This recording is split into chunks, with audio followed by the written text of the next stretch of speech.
Em 1968, se compôs uma música secular. E essa música dizia assim: se você espera que a vida seja feita de ilusão, pode até ficar maluco ou morrer na solidão.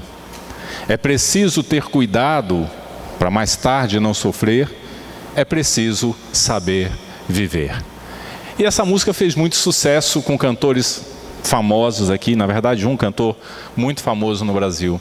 E como essa música, muitas outras contam como é difícil saber viver. Eu poderia citar aqui dezenas, centenas de músicas, poesias, mensagens filosóficas sobre como é difícil saber viver, como a gente erra tanto. Eu posso dizer para vocês que como eu gostaria de saber certas coisas que eu sei hoje, há uns 30 anos atrás. Gostaria muito. Eu sei que muito do que eu aprendi já estava à minha disposição aqui. Eu só não sabia como encontrar. E às vezes a vida, ela vem e pega a gente tão de surpresa com algumas coisas, que se você não tem um Deus para segurar você, se você não tem um Deus onde você pode se agarrar, abraçar, orar, buscar e contar com o milagre dele na sua vida, o que será de você? O que será de você? É por isso que o tema da nossa mensagem de hoje é: a vida é breve e cheia de incertezas. Eu ia colocar o título da música, É Preciso Saber Viver, mas eu fiquei meio receoso. Mas o que a Bíblia ensina, além de contar a história de Deus e do povo de Deus, da redenção, da graça, da salvação, a Bíblia ensina a viver. E um dos livros da Bíblia que eu quero sugerir que você leia, é um livro pequeno, mas é talvez um dos livros mais impactantes e que mais ensina sobre como viver essa vida aqui na terra com Deus, é o livro de Tiago. Ele é pequeno, mas ele é extremamente profundo e impactante. É uma verdadeira aula sobre viver. E eu quero ler um texto exatamente desse livro, porque uma das coisas que a Bíblia me ajudou muito foi a não perder tempo. Tempo é uma coisa que, depois de uma certa idade, você começa a dar muito valor, muito valor. A Bíblia e a vida foram me ensinando a não perder tempo com coisinhas pequenas, com situações que não me levariam a lugar algum, a não ficar insistindo em erros, em desacertos, em pensamentos ruins. A Bíblia foi me ensinando a viver, mas como eu gostaria que alguém pudesse ter me dito isso. Gostaria muito. Estava tudo aqui, mas faltava uma direção. E eu quero mostrar isso para vocês hoje, porque viver não é uma tarefa fácil, mas é possível viver bem, é possível ser feliz, é possível construir algo sólido, se você souber saber viver. E no livro de Tiago, esse que eu disse, leiam Tiago, no capítulo 4, Tiago manda uma mensagem para a humanidade. Embora ele estivesse escrevendo para os cristãos daquela época, ele manda uma mensagem para a humanidade. Lá no livro de Tiago, no capítulo 4, no verso 13, ele diz assim: escutem agora, é meio que um grito. Escutem agora, vocês que dizem: hoje ou amanhã iremos para a cidade tal, e lá passaremos um ano e faremos negócios e teremos lucros. Vocês que estão planejando, sonhando, imaginando, tentando, vocês não sabem o que acontecerá amanhã. Vocês não sabem o que acontecerá amanhã. Vocês viram o testemunho da Cris? O que é a vida de vocês? Vocês não passam de neblina que aparece por um instante e logo se dissipa. Ai, Deus me livre de perder tempo. Você já fez essa oração? Deus me livre de perder tempo.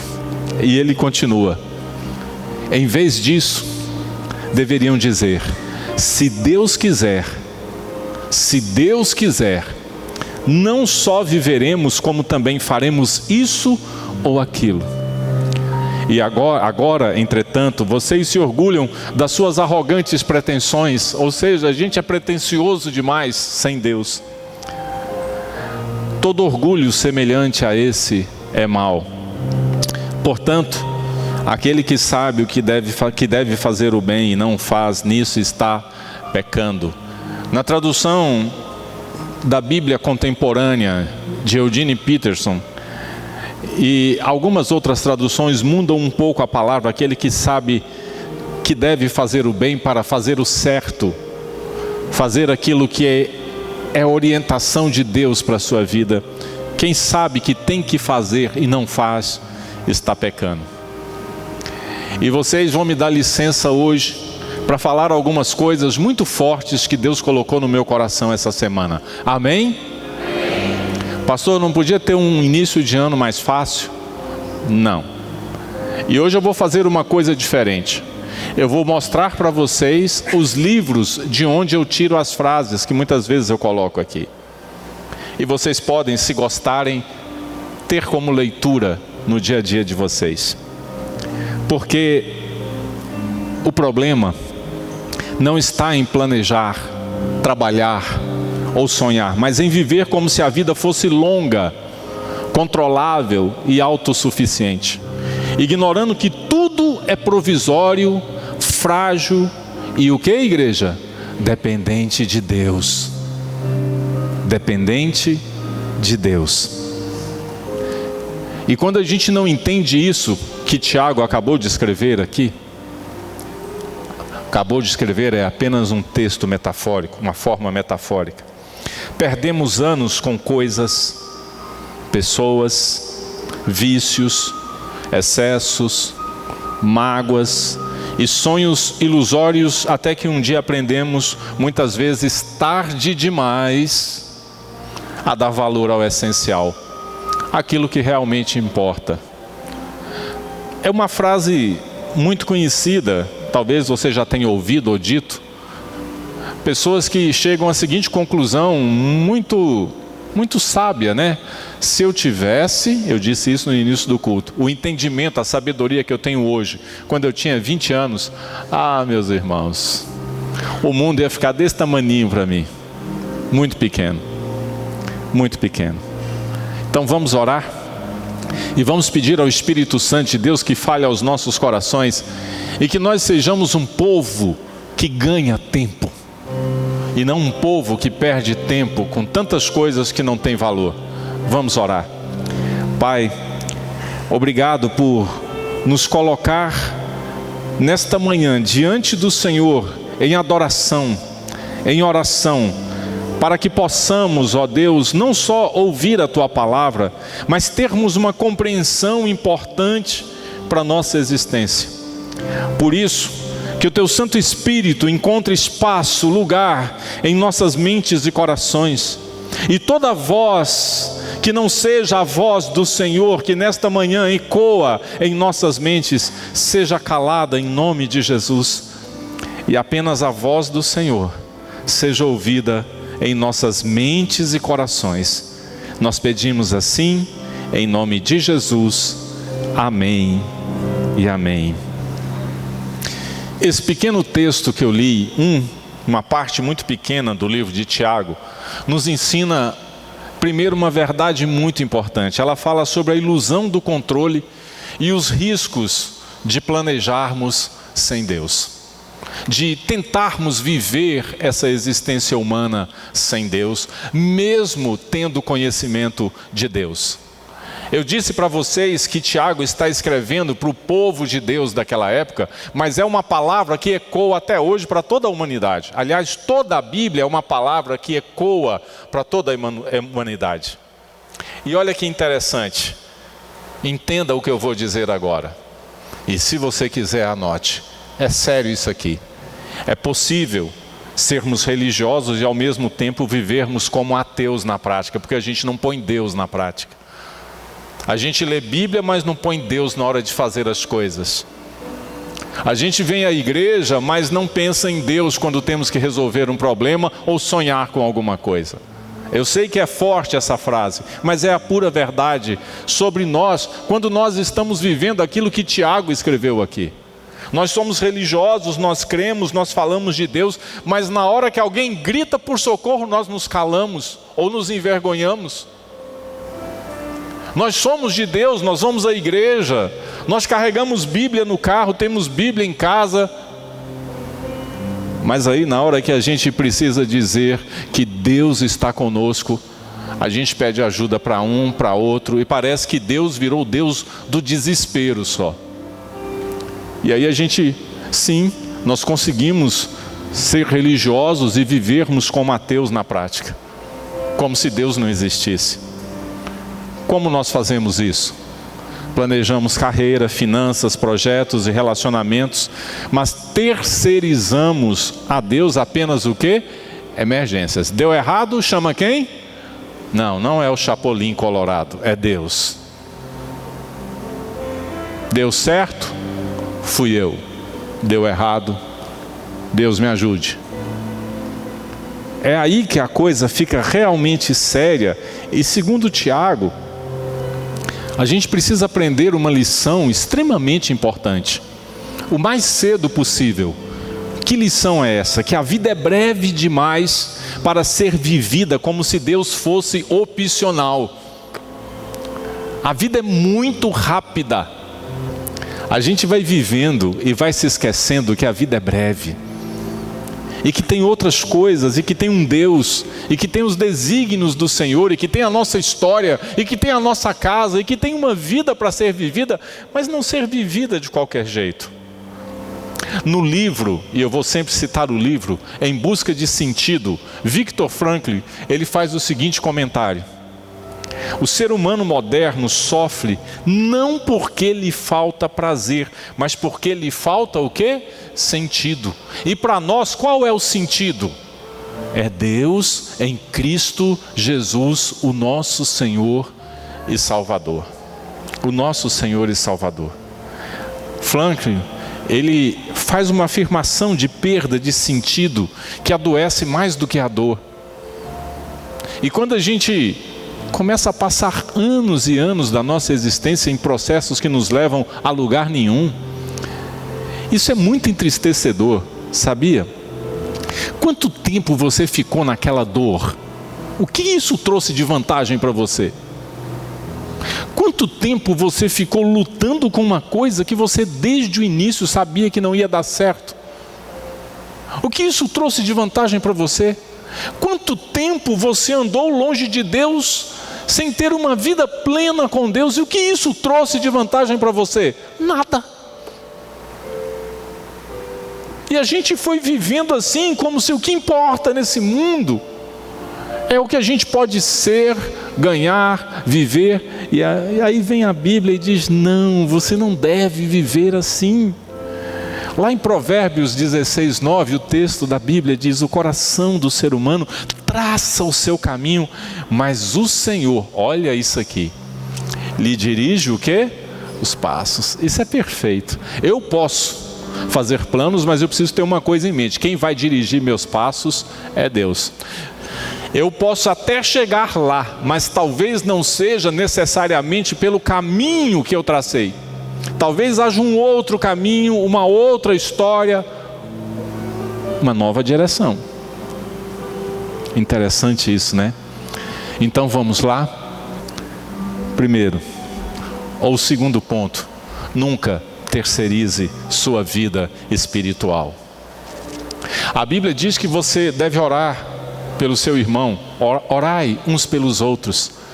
A Bíblia diz que você, estando enfermo, pode receber uma oração, mas a Bíblia nunca ensina você a viver da vida espiritual dos outros.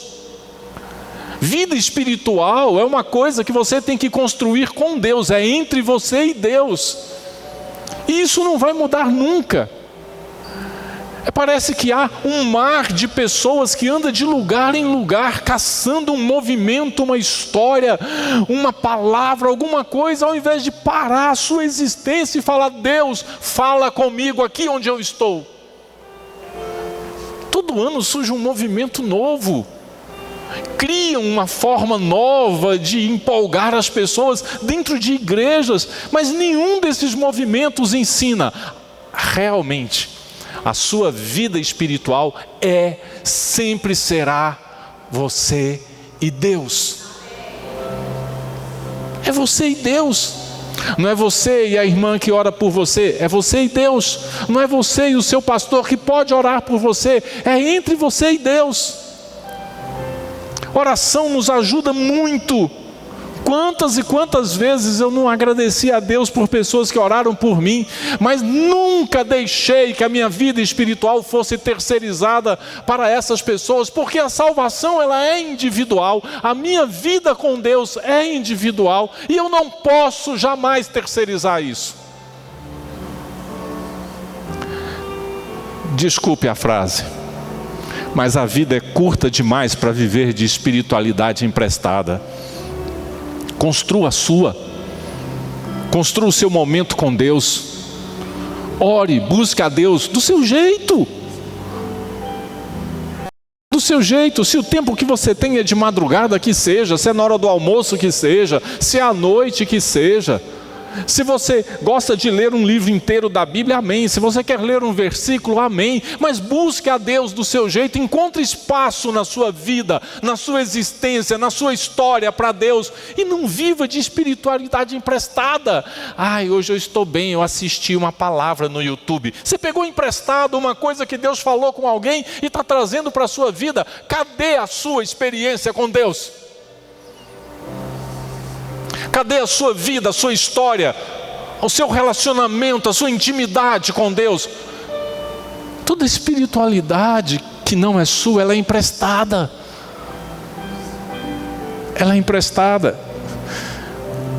Eu estou ouvindo o dia inteiro pregações. Você está pegando emprestado. Cadê a palavra que sai da tua boca? Cadê o louvor que sai do teu coração? Cadê a oração que você faz? Eu levei um tempo na minha mocidade para entender isso, mas entendi. Quando a gente terceiriza a nossa vida espiritual, a gente perde muito da sensibilidade do espírito, do discernimento da palavra, e a gente fica dependente de terceiros. Lá no livro, Richard Foster escreveu um livro chamado Celebração da Disciplina, que é este livro aqui, e ele diz assim: não existe maturidade espiritual sem o que, igreja? Sem o que? Me perdoem, mas eu tenho hora para ler Bíblia. Eu tenho um momento de oração. Porque da vida que eu levo e o tanto que eu trabalho, se eu não tiver o meu horário certinho, que hora que eu vou ler a Bíblia? A hora que eu tiver vontade? Não é questão de vontade. Eu preciso ler a palavra. Eu tenho o meu momento que eu chego e a primeira coisa, antes de mais nada, é ler a palavra, é fazer minha oração. Eu sei que talvez eu não tenha a oportunidade de orar por todas as pessoas que eu atendo, então antes das pessoas subirem para a minha sala, eu oro e peço a Deus por elas. Eu leio livros, eu leio a palavra, eu oro, porque isso é a construção da minha vida com Deus. E nós precisamos aprender isso, porque no dia que os alicerces da nossa vida se estremecerem, por muitos motivos, e eu tenho certeza, os alicerces da casa de quase todos nós já se estremeceram um dia. Sabe quem foi que segurou ali? Foi Deus. Foi Deus. Lá em Mateus 6:6, Jesus está explicando sobre oração. Mateus 6 é muito interessante. Mas quando ele chega no verso 6, ele dá um tom de intimidade, quando ele diz assim: mas ao orar, entre no seu quarto, e fechada a porta, ora ao seu pai que está em secreto. E o seu pai que vem em secreto lhe dará o quê? Ele está falando, construa um relacionamento com Deus muito seu. Muito seu. Eu sei que ele usou uma fórmula daquela época, Mas talvez o seu momento com Deus seja no seu escritório, seja dirigindo o seu carro, seja no momento em que as crianças dormiram. Talvez o seu momento com Deus seja quando a sua mente estiver sossegado, tá? Mas olha, para você não esquecer, o que Jesus está dizendo aqui é que a fé que sustenta a vida não é pública apenas, é também secreta, íntima e diária. Na verdade, eu digo para vocês que essa fé muito nossa, essa sim é que é vista em público. Porque quando eu tenho uma vida com Deus, uma espiritualidade sadia com Deus através de Jesus, automaticamente isso vai reverberar na minha existência humana lá fora, nas minhas ações, nas minhas palavras, na forma como eu conduzo a minha vida.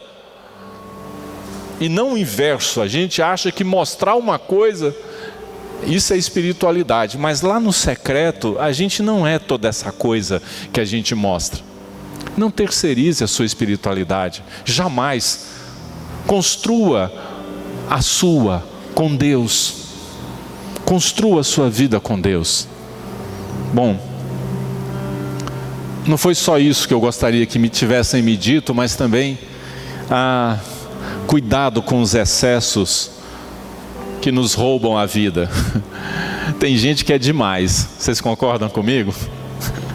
Irritados demais, impacientes demais, estressados demais, calados demais, virados da cabeça demais. E eu não estou falando de gente do mundo não, viu? Tem gente que é demais. Cuidado com os excessos tiram da gente a capacidade de observar. Gente, isso aqui é muito importante. Vivemos a era dos excessos, trabalho demais, informação demais, compromissos demais, consumo demais, redes sociais demais. Eu posso colocar o demais aqui de muitas maneiras. O excesso não apenas cansa o corpo, mas causa dano às nossas percepções. A gente vai perdendo com excesso alegria, convivência, presença, percepção de Deus. A gente vai perdendo essas coisas. Então, o problema não é querer muito, mas viver sem limites. A vida passa, os filhos crescem, os relacionamentos esfriam e a alma adoece. Não valeu a pena, sério. A vida passa, os filhos crescem, os relacionamentos esfriam se você é demais. E a alma adoece. Eu ganhei de presente de uma das minhas filhas um livro chamado Essencialismo, de Greg McNeil. O nome dele é difícil de pronunciar. Muito, muito bom esse livro. E nesse livro ele diz assim que este aqui, quando tudo é urgente, nada é. Vocês entenderam o conceito? Ai, tem que correr, tem que fazer isso. Você não tem tempo para tomar um café. Você não para saber o que está acontecendo na cabeça dos seus filhos. Quando você percebe que seus filhos estão vivendo uma vida totalmente fora de um contexto normal, natural ou abençoado por Deus. Mas você se esqueceu de coisas essenciais. Então é importante que a gente volte a viver com mais naturalidade. Por quê? Porque os excessos nos roubam a vida. É gente angustiada demais, com a cabeça viciada em tantas coisas demais, é gente preocupada demais, é gente isso, aquilo demais, é gente com tudo demais. Lá no Salmo 127, o salmista fala uma coisa tão importante. Sabe essa luta toda sua? Sem Deus não faz sentido. Sem Deus não faz sentido. Ele diz assim, todo mundo conhece esse texto, mas você já parou para pensar na mensagem que Deus está querendo te passar aqui? Que diz assim, que se o Senhor não edificar, se o Senhor não construir a casa, a sua vida, em vão trabalham os que a edificam. Se o Senhor não guardar a cidade, Em vão vigia a sentinela. Será inútil levantar de madrugada, dormir tarde, comer o pão que conseguiram com tanto esforço. Aí ele fala uma coisa interessante: aos seus amados ele o dá enquanto dormem. Ah, pastor, então eu vou dormir e não vou trabalhar. Não é isso. Ele está falando de excessos. Faça o teu trabalho, faça bem feito e vá para casa e descanse. Construa os seus sonhos, lute por eles, mas tenha tempo para os seus filhos, para construir sua história, para viver bem, para dormir um pouquinho no sofá, agarradinho, com quem você ama, para sair, para passear no parque.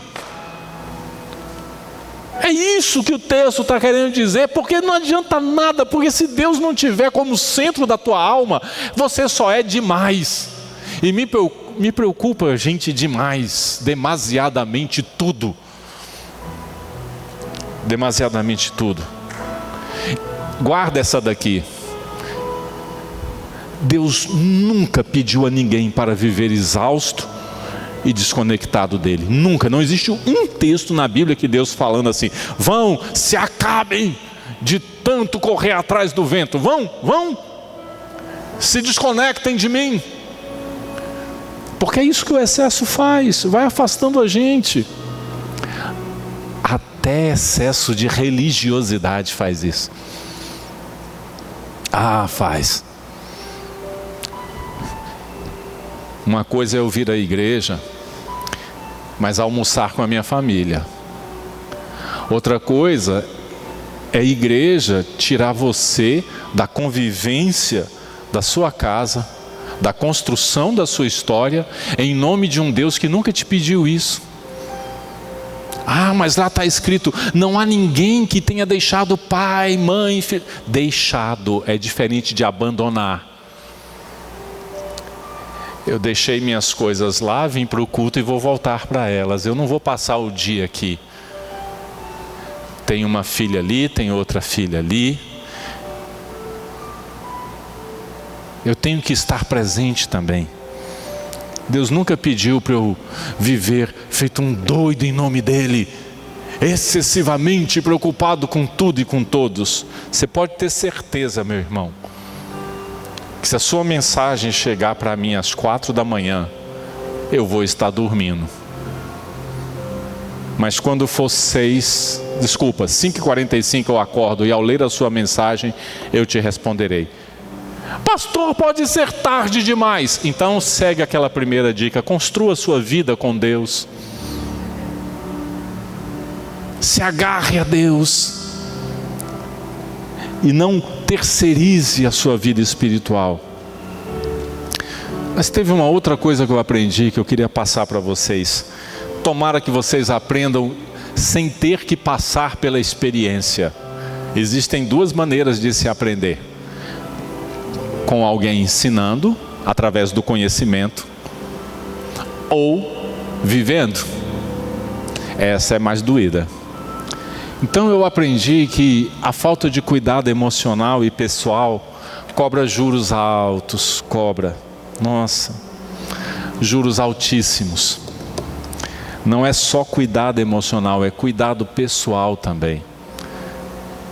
Às vezes é difícil para mim tentar explicar isso para pessoas que estão acostumadas a não cuidarem de si mesmas, a não terem paz consigo mesmas. Às vezes é difícil explicar esse conceito para quem faz tudo para todo mundo e não se preocupa em absolutamente nada consigo mesmo. É difícil. Por quê? Agora, olha como eu girei essa fala. Não são apenas os excessos que roubam a vida, as faltas também. Falta de senso, falta de limite, falta de descanso, de diálogo, de perdão, de oração, de presença em casa. Falta muita coisa. Essa falta, isso cobra juros altos. Às vezes parece que as pessoas elas não estão sobrecarregadas por aquilo que fazem, mas pelo que deixaram de fazer. Se você não cuidou, instruiu, amou, esteve perto dos seus filhos quando eles estavam crescendo, você vai ter que, talvez, lutar muito com eles na vida adulta. No livro O Corpo Guarda as Marcas, eu citei esse livro aqui muito ano passado, de Bessel van der Kolk. Ele diz que o que você não resolve emocionalmente, o corpo acaba o quê? Denunciando. Você vai sentir na sua vida o resultado disso. Vai. Muita tensão. Muito pouco de vida. Muito pouco de contato. A falta é uma coisa muito séria. Lá no Evangelho de Mateus, Jesus cercado por aquela multidão, e era tanta gente, mas tanta gente, ainda no capítulo 6, que ele tem uma fala inédita. Você não encontra essa fala em nenhum outro dos evangelhos, só em Marcos 6,31, quando Jesus ele olha para aquela situação toda, e lhes disse: venham repousar um pouco à parte, num lugar deserto. Jesus está dizendo: não durmam não, continuem. Isto porque eles não tinham tempo nem para comer, visto serem muitos os que iam e vinham. E aí você percebe que falta muitas vezes essa capacidade para nós aqui. Repousar um pouco, descansar um pouco, ficar quieto um pouco, tirar um tempo para comer. Quem aqui está comendo direitinho, diga amém. Direitinho. Pronto, já diminuiu. Tem fibra na sua alimentação, proteína. Quem está dormindo bem, diga glória a Deus. Dormindo bem. Pronto, diminuiu de novo. Isso aqui é muito importante. Por favor, olhe para isso aqui. Falta de tempo para Deus, para si mesmo e para quem amamos. Isso é um problema muito sério que a maioria de nós carrega. E todos nós precisamos estar atentos a isso de uma forma muito especial. E para a gente não perder tempo com coisas. Então, eu não poderia finalizar se não fosse dessa maneira aqui. Olha, desculpa o textão.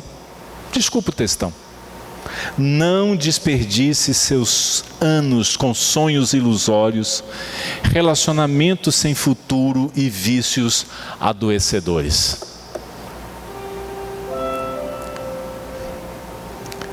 Não desperdice seus anos com sonhos ilusórios, relacionamentos sem futuro e vícios adoecedores.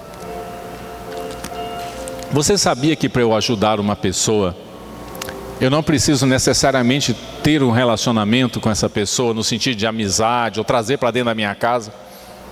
Eu não preciso trazer o problema, eu posso ajudar. Nós ajudamos aí centenas e centenas de famílias no Maranhão. Nenhuma delas ligou para você falando: o negócio aqui está feio, mas nós ajudamos.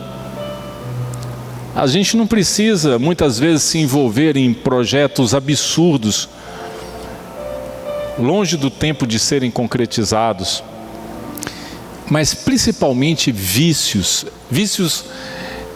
Eu vou ser bem tendencioso agora, vou falar muito de mim, do que eu faço. Vícios mentais. A pessoa não se controla. Ela não se controla. E isso é muito sério. Ou você vai aprender a ser crítico demais, negativo demais, rancoroso demais, ressentivo demais, insuportável demais, inconveniente demais. Tudo isso são vícios mentais. Mas raciocina comigo aqui. Esse raciocínio vale a pena. Quantos anos desperdiçados em sonhos que nunca foram de Deus, em relacionamentos que não tinham propósito, em vícios que prometiam alívio e entregavam o quê?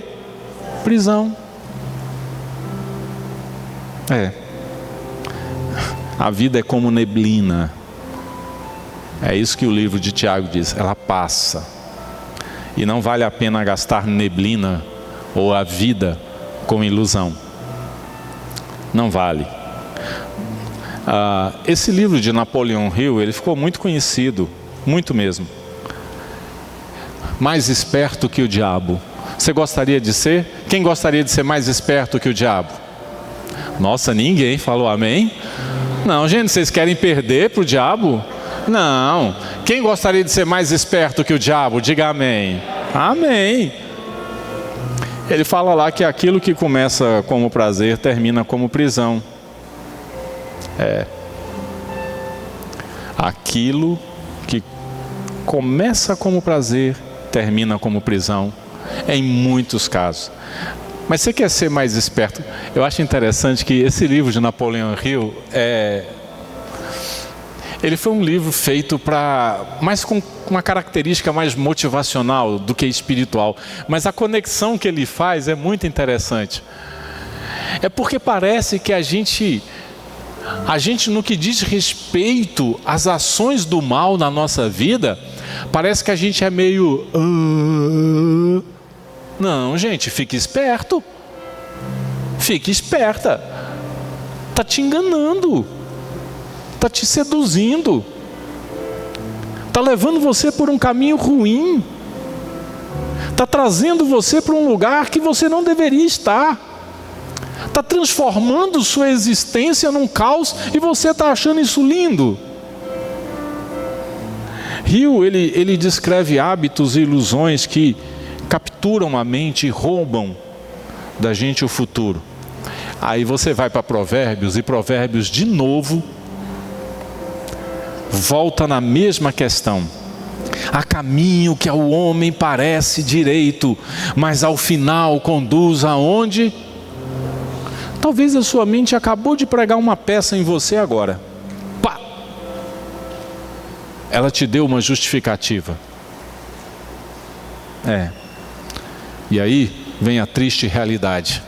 A vida passa enquanto insistimos no que já mostrou não dar o quê? Não dá. Não dá.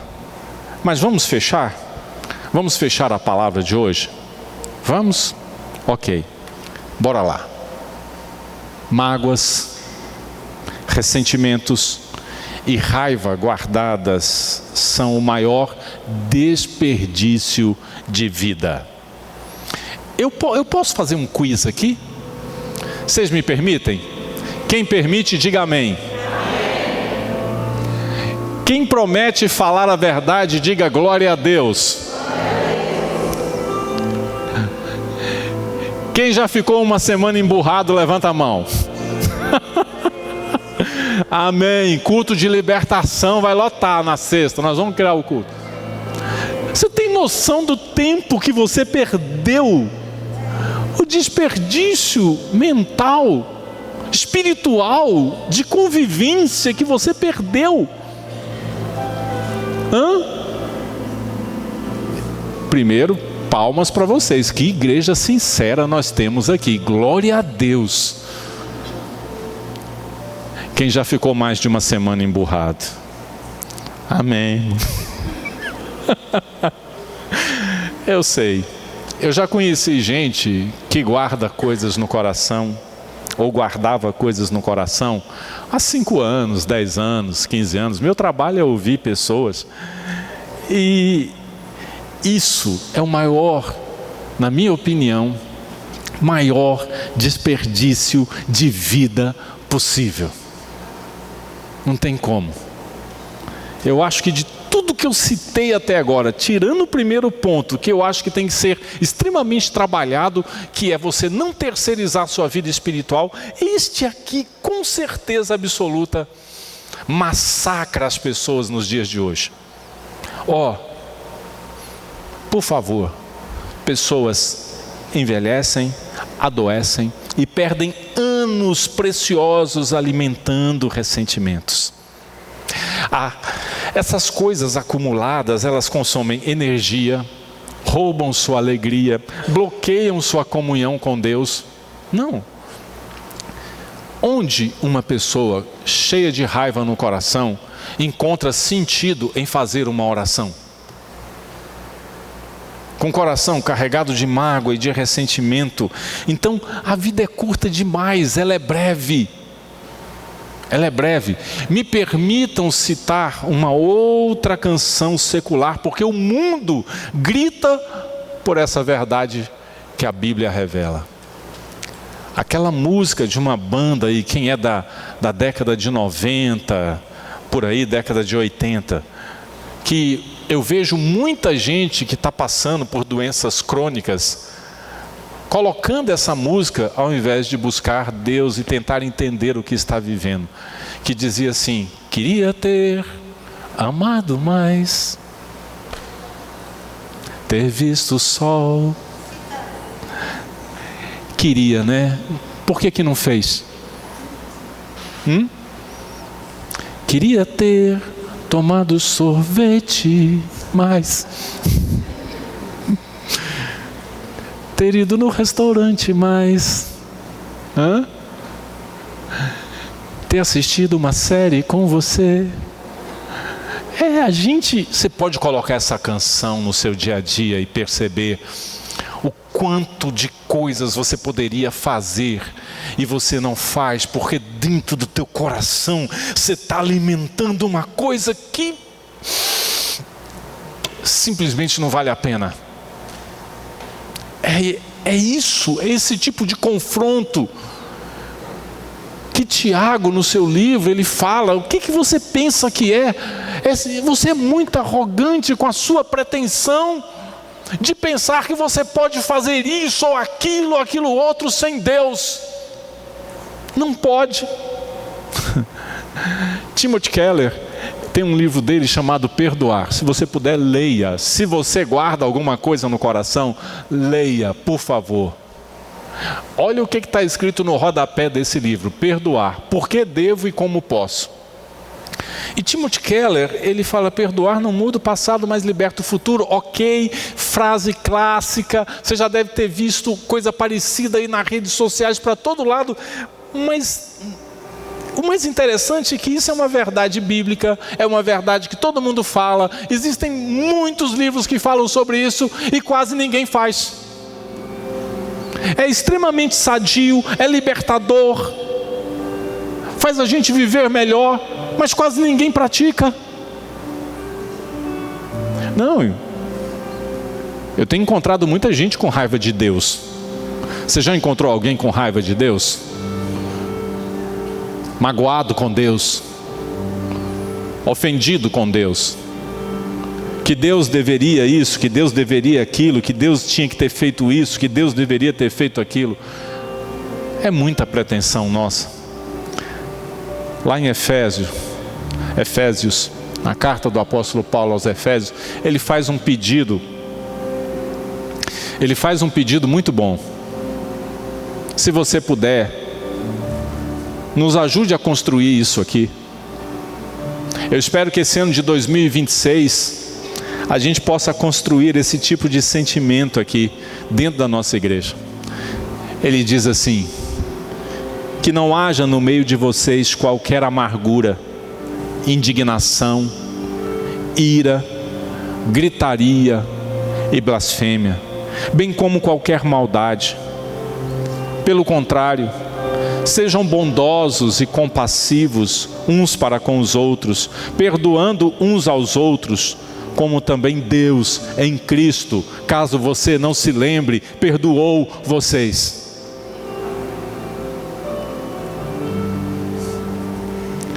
De todos os adoecimentos que eu vejo nos dias de hoje como uma verdadeira epidemia, talvez o mais terrível deles seja o julgamento.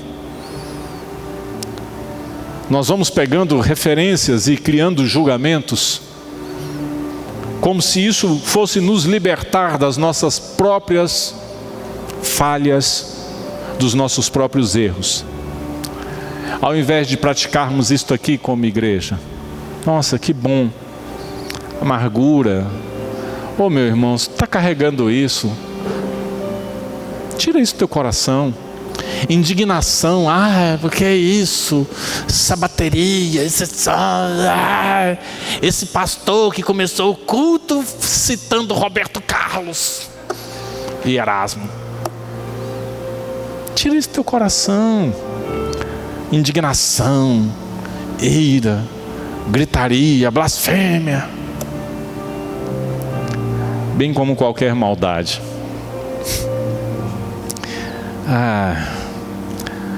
Tiago, no texto que nós lemos, ele não está dizendo para você abandonar seus planos, mas para submetê-los à vontade de Deus. Simples assim. Por quê?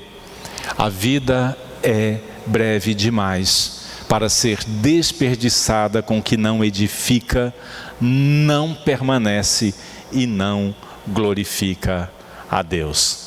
Amém? E a vida está passando. E hoje é domingo. Quem vai ter um domingo maravilhoso? Diga amém. Eita, vocês falaram amém, mas está todo mundo sério. Olha para quem está do teu lado, dá um sorriso e fala: eu vou te fazer feliz hoje. Não vou encher tua paciência hoje. Eis que não afetarei você hoje, a não ser para o bem. Nossa. Ok? Amém. Então vira para quem está do teu lado e diga: seja feliz. E conte comigo. Conte comigo. É isso aí, seja feliz. Mas, nossa, esse final de culto vai ser emocionante. Para de criar rugas na sua testa. Você vai gastar muito com botox.